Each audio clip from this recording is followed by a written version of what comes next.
Alors, on se demande tous comment un tel paradoxe est possible. Des pays qui produisent énormément de pétrole et qui ont des pénuries d'essence. Oui, le paradoxe est réel et les raisons sont multiples. La première, c'est la difficulté à avoir une raffinerie qui est assez rentable. Le secteur du raffinage est un secteur où il est difficile d'être rentable sans traiter de gros volumes de pétrole brut, donc pour avoir les produits. L'autre chose, c'est la capacité à acheter le produit, parce que les produits pétroliers coûtent même plus cher que le pétrole brut.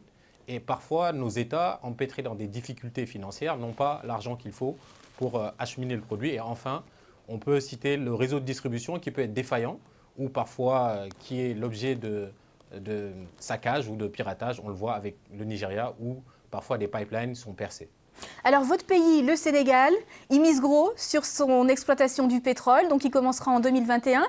Quel mécanisme le pays justement a mis en place pour que le secteur soit viable?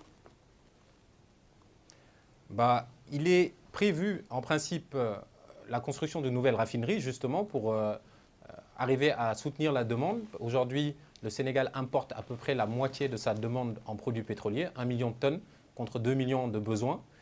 Il est également prévu de mettre en place un mécanisme de gestion des revenus du pétrole parce que par définition, les revenus du pétrole sont volatiles et épuisables. Donc il faut que vous ayez un moyen pour réinvestir cet argent. Il est prévu un fonds souverain qui en principe devra faire cela. Enfin, tout le pays a un vrai débat démocratique, ce qui n'est pas mauvais, et on mise sur la formation avec le lancement d'un Institut national du pétrole et du gaz, ce qui est, à mon sens, une bonne chose. Alors Farid, très rapidement, pour vous, le pétrole, c'est un fléau ou une bénédiction pour l'Afrique?